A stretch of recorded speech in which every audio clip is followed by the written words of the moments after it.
এখন আর সাহস করবে না, এই জন্য তো দাড়ি কেটে পালাচ্ছিল। কি আশ্চর্য ইতিহাস তৈরি করে গেল লোকটা। তাহলে বোঝা যাচ্ছে এই দাড়ি এটা মেকি দাড়ি, মানুষকে ধোকা দিয়ে বোকা বানিয়ে কোটি কোটি টাকার মালিক হয়েছে এই দাড়ি দেখিয়ে। নাম দিয়েছে কি? দরবেশ বাবা।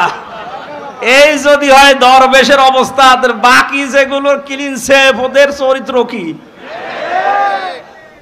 আমির হোসেন আমন আমি একটা লোকের ভিডিও দেখলাম, এর চরিত্র এত নিচে নেমেছে আমি এতদিন জানতাম না। সে নাউযুবিল্লাহি মিন যালিক। এদের সর্বোচ্চ নেতার যদি এই অবস্থা হয়, বাকিগুলো যে কোথায় যে টাল হয়ে পড়িয়াছে আল্লাহ ছাড়া আর কেউ জানে না। কয়েকজনের একটু ফাঁস হয় বলে আমরা জানি, ওদের প্রত্যেকের চরিত্র এরকম। বহু মানুষের সাথে মিশে দেখেছি এইটা। একবার চট্টগ্রাম থেকে আসার সময় এক বাসের ড্রাইভার পেছনে বসেছিলাম, বলছিল এই কথা যে কি বলবো, কিছু বলতেও পারি না, সইতেও পারি না। মাঝে মাঝে যখন বাস চালিয়ে যায় মনে করি ওই রকম কিছু পেলে চাপা আগে ওইটা দেব। কত রাগ একটা মানুষের তৈরি হলে এ কাজ করতে পারে বলেন তো? যদিও হত্যার পক্ষে আমি না, কিন্তু ঝিনাইদহ শহরে একজনের লাশ দেখলাম টাঙিয়ে জুতা দিয়ে পিটাচ্ছে। ঝিনাইদহের গাদ্দার আওয়ামী লীগ নেতা এবং একজন চেয়ারম্যান, হিরণ চেয়ারম্যান, সবাই চেনেন তাকে, ফেসবুকে দেখবেন। তাকে কিন্তু ইতিমধ্যেই শেষ করে দেওয়া হয়েছে। এবং একটা মানুষকে কত ঘৃণা করলে এ লাশ টাঙিয়ে, তাও উলঙ্গ করে টাঙিয়ে রেখেছে। এরপরও আপনার লজ্জা হয় না? এরপরও সাপোর্ট করেন জালেমদের। আপনার তো বিবেক মরে গেছে। এতক্ষণ মাওলানা হোসাইন আহমেদ অনেক কথা বলেছে, সর্বশেষ কথা ছিল আয়না ঘর নিয়ে। এই কথা শুনলে অনেকে মনে করছে আয়না ঘর মানে চারিদিকে আয়না দেওয়া। কোনো আয়না নেই, কোনো আয়না নেই। আমি তো রিমান্ডে 10 দিন ছিলাম, কোনো আয়না নেই। যে অবস্থা তৈরি করেছেন আপনি, এর সাথে জড়িত যারা প্রধান থেকে শুরু করে নিম্ন পর্যন্ত, একটাকেও ক্ষমা করার মতো না। কারণ এরা ক্ষমার অযোগ্য হয়ে গেছে। ক্ষমা পাওয়ার জন্য যে যোগ্যতা দরকার এদের ভেতরে সেটা নেই। সুতরাং যারা বলছেন এদেরকে ক্ষমা করে দিলে হয় না, না, কিসের ক্ষমা? আপনি ব্যারিস্টার আরমান, যিনি তার স্ত্রী 8-9 বছর পর্যন্ত অপেক্ষায় ছিল, উনি আজকে একটা ভিডিও বার্তা পাঠিয়েছে যে আমি আশা ছেড়ে দিয়েছিলাম যে আমার পরিবারস্থ লোক মনে হয় আমি আর দেখতে পারবো না, কিন্তু আমার পরিবারের লোক আমার আশা ছাড়েনি। আপনি এই দৃশ্যটা একটু সামনে নিয়ে নিজের সাথে মিলান তো। আপনার জীবনেও কোনোদিন জালেমদের ক্ষমা করতে মনে চাইবে? কখনো চাইবে না। মানে বাস্তবতা টের পাচ্ছেন না। তাই 5 দিন, 7 দিন, 10 দিনে আপনার অবস্থা এরকম হয়ে গেছে। 8 বছর, 10 বছর, 12 বছর, 14 বছর একজনকে মাটির নিচে এক ঘরের ভেতরে পচা খাবার দিয়ে আটকিয়ে রেখেছেন। আপনার বিবেক বলে কিছু আছে? আপনি জানোয়ার চাইতো খারাপ। মনে করলাম তাফসীর করবো কি করে? দৃশ্যগুলো সব এখন চোখের সামনে ভাসতেছে।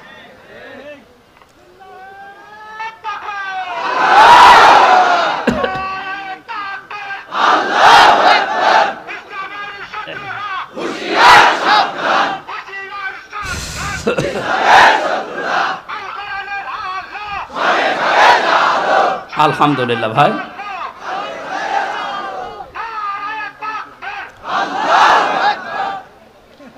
আমার ভাইরা, কোরআনে কারিমে আল্লাহ পাক জানিয়েছেন মায়াশফা শাফাআতান হাসানাতান ইয়াকুল্লাহু নাসীবুম মিনহা ওয়া মায়াশফা শাফাআতান সাইয়্যাতান ইয়াকুল্লাহু কিফলুম মিনহা ওয়া কানা আল্লাহু আলা কুল্লি শাইইন মুকিতা।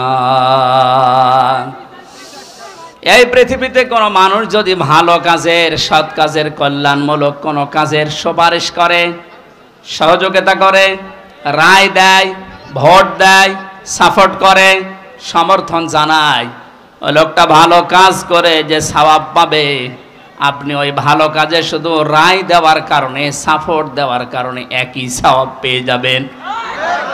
সুতরাং এই সুযোগ কিন্তু সামনে আসতেছে, ভালো কাজ করা যায় যে সমস্ত মানুষের দ্বারা। আপনি যদি ওই জায়গায় যেতে না পারেন, যারা ভালো কাজ করবে এদেরকে আপনি অন্তত সাপোর্ট দিয়ে, সহযোগিতা করে, রায় দিয়ে হলেও এগিয়ে যাবেন। লোকটা ভালো ভালো কাজ করে যত সওয়াব কিয়ামতে নিয়ে উঠবে, আপনি শুধু রায় দেওয়ার কারণে কিয়ামতে ওই সওয়াব নিয়ে উঠতে পারবেন? পরবর্তী শব্দ দেখেন, ওমাই ইয়াশফা শাফাতান সাজ্জিয়াতান ইয়াকুল্লাহু কিফলুম মিনহা। কোন মানুষ যদি অন্যায় কোনো কাজ করে আর ওই কাজে যদি কেউ সাপোর্ট দেয়, রায় দেয়, ভোট দেয়, সমর্থন জানায়, খুশি হয়, ওই লোকটা অন্যায় করার কারণে যা পেয়েছে আপনি শুধু খুশি হওয়ার কারণেই তাই পাবেন। এত জুলুম নির্যাতন দেখার পরও যদি কোনো মানুষ জালেমের পক্ষে রায় দেয়, ওই জালেম কিয়ামতে যেভাবে উঠবে আপনাকে আল্লাহ ওইভাবেই তুলবে। যেন আপনাকে আমি বাঁচাতে চাই, আপনি তো অত বড় জালেম না, এজন্য আপনাকে আমি বাঁচাতে চাই। কোনো জালেমের পক্ষে থাকবেন না। নবীজি বলেন, তোমার ভাই জালেম হোক আর মজলুম হোক, তাকে সাহায্য করো। সাহাবী বলেন, হে নবী, আমার ভাই যদি মজলুম হয় তাকে তো সাহায্য করা যায়, কিন্তু জালেম হলে তাকে সাহায্য করব কিভাবে? নবীজি বললেন, তোমার ভাই যদি জালেম হয় তাকে তোমার দায়িত্ব এই জুলুম থেকে ফিরিয়ে রাখা, এইটাই তাকে সাহায্য।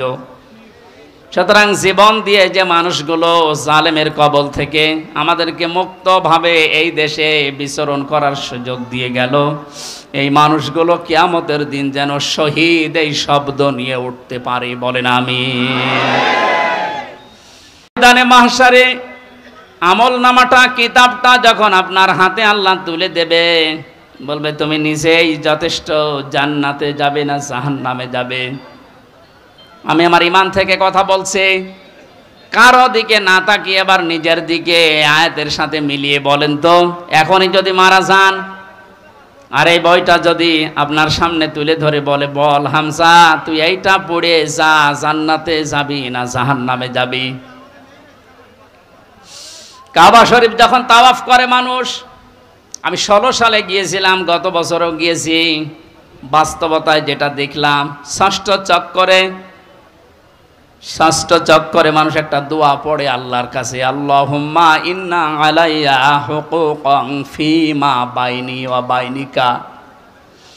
কাবার সামনে নিয়ে বলে, রব্বুল আলামিন তুমি আমার মালিক, আমি তোমার গোলাম, তোমার ভেতরে আমার ভেতরে বহু দেনা পাওনা আছে, আমি বান্দা হিসাবে, দাস হিসাবে, গোলাম হিসাবে যা যা পাবো তুমি সেই বীর্য থেকে শুরু করে হামজা বানিয়ে সব দিয়ে দিয়েছো।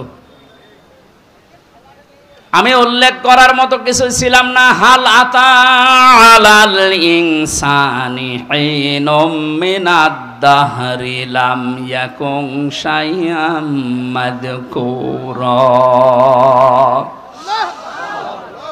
মানুষ কি একটু চিন্তা করে না যে জন্মের আগে, এ পৃথিবীতে আসার আগে উল্লেখ করব এমন কোনো বিষয় লোকটা ছিল না।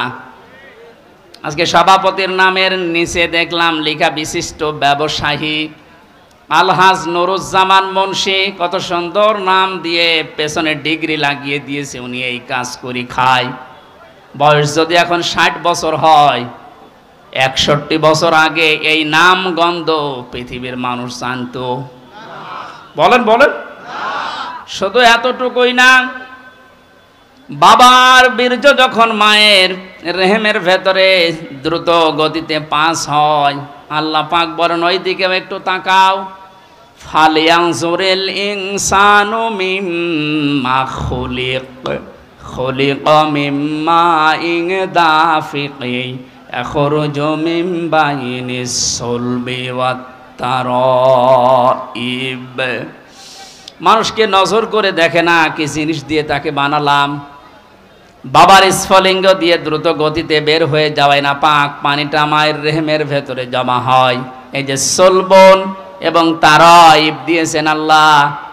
সলবন বলা হয় বাবার লজ্জাস্থান, তারাইব বলা হয় মায়ের লজ্জাস্থানকে।